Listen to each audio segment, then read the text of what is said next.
Good evening. Good evening po. Sabado na naman ngayon. Ang bilis ano. Papapongsi kita kayo ng fongsi tip, no? Kasi this year is a green snake. Wood kasi ang snake natin. Wood is green, no? Medyo pag green, ibig sabihin maraming tayong pera. Maraming itong ahas na ito may dalang pera sa 2025. Kaya sa charge ko, puro pera ang pumapasok dito. Yan po, no? Ngayon, snake po. Snake ngayon is the illness star. Illness, sakitin. Maraming pumupunta dito, nagtatanong tungkol sa mga snake, ganon. Ngayon, meron naman nagtatanong business. Ito po yung piyaw. Ano, ang ganda ang piyaw namin, no? Piyaw na ang ganda, oh. Piyaw na kumakakat siya ng pera, pero yung puwit niya walang butas. Kaya lahat na pera iniipon niya. Wala siyang butas, palabas ang pera. Kaya ibig sabihin, he is a money catcher. Screenshot mo, ha. Ito ang money catcher natin. Pwede lagay sa office, sa buteka, o sa mesa nyo this year. Pwede tayo lagay sa snake, sa monkey, sheep, maraming pera. Dragon, maraming pera. Halos lahat yata maraming pera. Kasi ang green snake, lumabas na, dala siya ng maraming pera for 2025.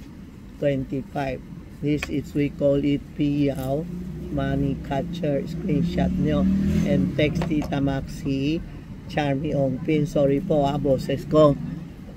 Grabe pa din. Tapos ang pag-business naman, good business.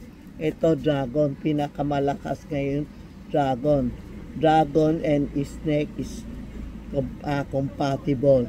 Kaya pag pumapasok ang snake, andito ang dragon to support the snake. Kaya paglalagay mo ng sa office, malakas itong dragon this year, red and green. Red combined green, no? Itong red maganda, malakas. Pag linagay mo sa mesa, medyo malakas ang business natin. Ito sa office. Ang advice ko sa mga manager, yung gusto promotion, yung sariling business, ito ang palagay mo. Dragon with pearl. Ang perlas niya, ang laki, oh. Siya ang lumalabas ang pearl. Binibigay tayo ng pera for more powerful.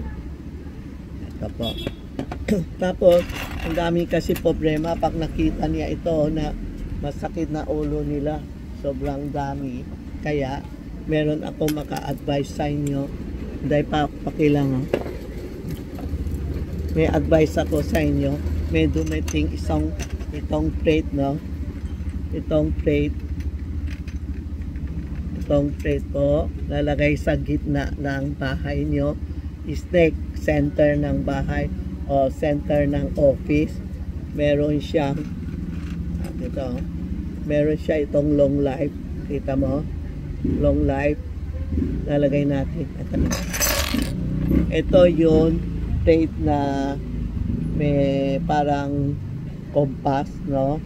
May mga Chinese letter na Hok Shu Kang Byung.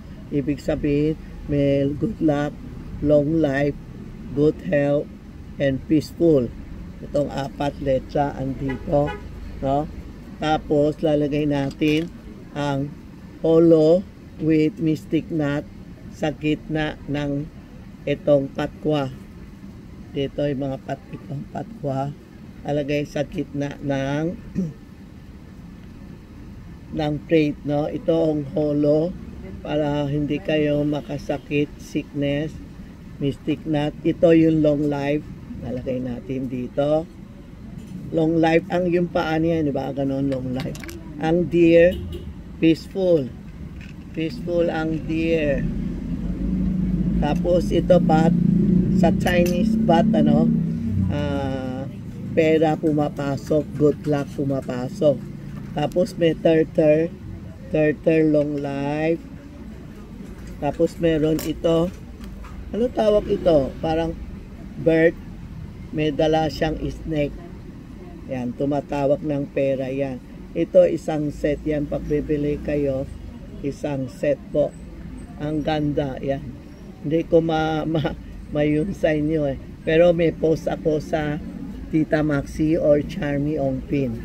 Ito po, ha? Yan po. You can text Tita Maxi. Ay, sorry po. You can text Tita Maxi o Tita Maxi o Charmy Ongpin about the price, no? Pwede lang wag kayo gabing-gabi na kayo nagte-text. Walang sasagot sa inyo kasi sobrang gabi na natutulog na mga tao. Umaga kayo mag-text, no? Dito kami sa 757 Ongpin Street, Minondo, Manila. Sa baba ng First Hotel, sa harap ng President Restaurant. Yan po, para makabili kayo. Malapit na Chinese New Year. Bibili na kayo ng calendar. Bumili na kayo. Tapos ngayon, ang dami pumupunta dito, naka-advise. Diba natatakot sa health? Sabi ko, Feng Shui is a guide lang. Huwag kayo sobrang deep-deepin pag sinabi namin, snake, illness. Ang importante, magdasal din tayo. Mag-pray din tayo. Kasi iba, sabi na, oy, puro sila nagdidegosyo. Ay, hindi lang sila nag-pray-pray. Hindi lang kayo nagdadasal, puro negosyo. Oy, hindi po. Nagdadasal kami. Oo, araw-araw dasal kami. Para good health kayo. Mapera kayo, babalik kayo sa akin. Kasi sabi yung iba, oy, puro benta kayo, puro kayo nakiyayaman, kami naman ang nahihirap. Hindi po, Feng Shui is a guide lang. Kung naniniwala kayo, bumili kayo. Pag hindi niniwala, huwag kayo manira. Kakalma kayo, hindi kami. Kasi we are sharing yun mga alam natin, sinishare ko sa ibang tao. Malapit na Chinese New Year. 2025 na, no? Kailangan tayo healthy, peace of mind, harmony. Huwag kayo palaging inggit sa mga tao. Yan po, ha? Wish kayo, mag-wish kayo, New Year resolution ba yun? Ang tagal ko na yung New Year resolution. Naka-aral ako, New Year resolution. Mag-diet tayo. Walang mangyayari sa diet. Yan po, ha? Yan ang bago natin. Feng Shui tip bukas kung may bago. Magpo-Feng Shui uli ako. Sorry po.